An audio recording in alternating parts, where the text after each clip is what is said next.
অনেকে কিন্তু ধর্মের নামে ব্যবসা অলরেডি শুরু করেছে, বাণিজ্য শুরু করেছে। যারা বিগত দিনে বিশেষ করে বয়স্ক লোক মুরব্বীরা যারা আছেন তারা জানেন যে ৭১-এর মুক্তিযুদ্ধে যারা দেশের বিরুদ্ধে অবস্থান করেছিল, আমাদের বিরুদ্ধে অবস্থান করেছিল, আমাদের লক্ষ লক্ষ মানুষের বুকে রক্ত ঝরিয়েছে, খুন করেছে, গুম করেছে, আমাদের মা বোনদের ইজ্জত নষ্ট করেছে। এবং শুধু তাই নয়, আমাদের মা বোনদেরকে ধরে নিয়ে পাক বাহিনীর হাতে তুলে দিয়েছে তাদেরকে নির্যাতন করার জন্য। সেই অপশক্তি কিন্তু আবার আমাদের মাঝে, আমাদের মা বোনদের কাছে যায় ধর্মের ব্যবসা করছে। শুধু এই ভোটের কথাই নয়, তারা ভেস্তে টিকিট বিক্রি করছে, বলেন নাউজুবিল্লাহ। কারণ ভেস্ত দুজকের মালিক আল্লাহ, বিচারের মালিক আল্লাহ, জনগণের কোনো ক্ষমতা নেই বিচার করার। কিন্তু তারা বলছে যে ভোট দিলে বিএনপি, তাদেরকে ভোট দিলে তারা বেঁচতে যেতে পারবে, এই ধরনের উল্টাপাল্টা বোঝাচ্ছে। এরা কিন্তু বিগত দিনে এর সাথেও থেকে জনগণের বিরুদ্ধে অবস্থান নিয়েছে, হাসিনার সাথে থেকেও জনগণের বিরুদ্ধে অবস্থান নিয়েছে, এরা বারবারই দেশের বিরুদ্ধে অবস্থান নিয়েছে। সুতরাং এদের থেকে আপনারা সতর্ক থাকবেন, এরা যেন আপনাদের ভুল বুঝে তাদের ভোট সংগ্রহ করতে না পারে। তারা দেশের শত্রু, জাতির শত্রু, জনগণের শত্রু, আমাদের সকলেরই শত্রু। তারা যদি সুযোগ পায় আবারও আমাদের উপর ৭১-এর মতো নির্যাতন করবে। এখন আপনারা দেখতেছেন মাদ্রাসা একটা পবিত্র জায়গা, একটা মাদ্রাসা এখানে এসে আমরা বক্তব্য রাখছি। এই মাদ্রাসায় আমাদের ছেলে মেয়েদেরকে লেখাপড়ার জন্য আমরা পাঠাই। সেই দোসরগুলো,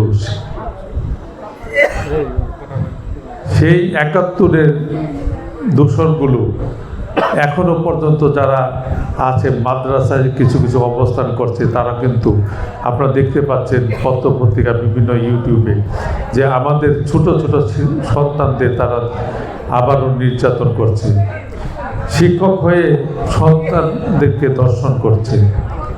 এ ধরনের অহরহ ঘটনা। আপনার দুহার থানায় দেখবেন যে প্রচুর মামলা আছে, নবগঞ্জ থানায় প্রচুর মামলা আছে। যাদের কাছে আমাদের সন্তানরা নিরাপদ না, তাদের কাছে দেশ কিভাবে নিরাপদ হয়, জাতি কিভাবে নিরাপদ হয়? সুতরাং এদেরকে না বলতে হবে।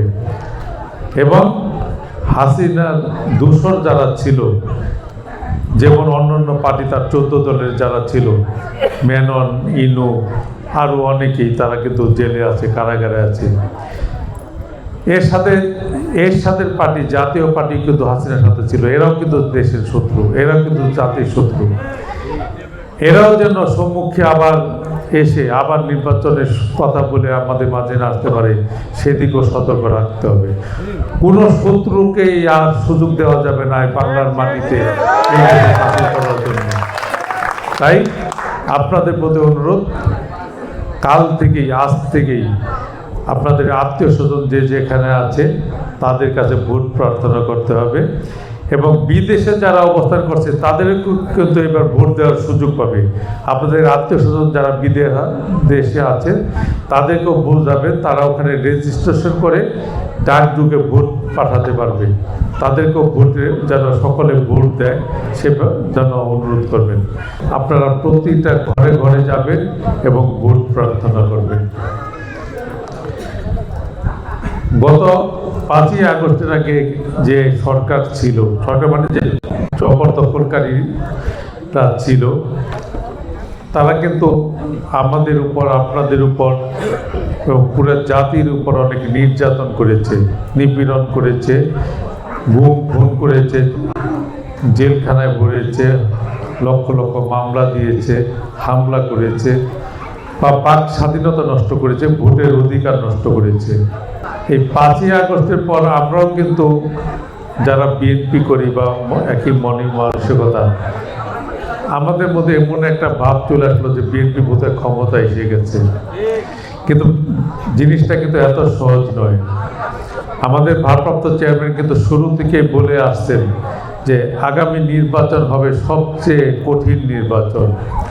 আমরা কিন্তু ওই সময় কথাটা হেলায় উড়িয়ে দিয়েছি, কিন্তু এখন কিন্তু বাস্তবে তাই দেখতে পাচ্ছি। কারণ ওনারা যা দেখেন, যা বুঝেন, আমরা কিন্তু তা বুঝি না।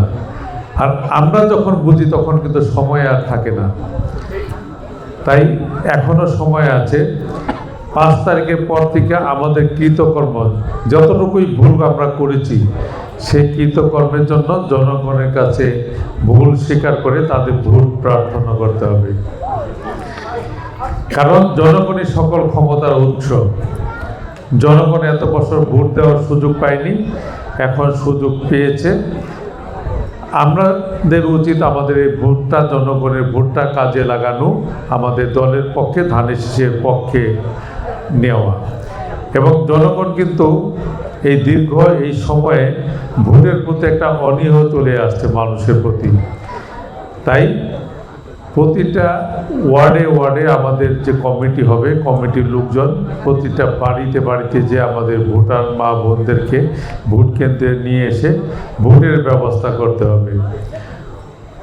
অনেকে হয়তো মনে করতে পারবেন বিএনপি তো এমনিই পাস করবে, আমি ভোট না দিলে কি আসে যায়। এভাবে চিন্তা করতে করতে একসময় দেখা যাবে যে অনেকেই ভোট দেয় নাই, তখন রেজাল্ট উল্টে যেতে পারে। এর জন্যই আপনাদের আজকে থেকে, এখন থেকে তৎপর হতে হবে। প্রতিটি ঘরে ঘরে মা বোনদের কাছে যেতে হবে, তাদের কাছে বোঝাতে হবে এবং ভোট প্রার্থনা করতে হবে। এবং নির্বাচনের দিন তাকে সকল বাড়ি বাড়ি যেয়ে তাদেরকে সাথে করে নিয়ে এসে ভোটটা সংগ্রহ করতে হবে।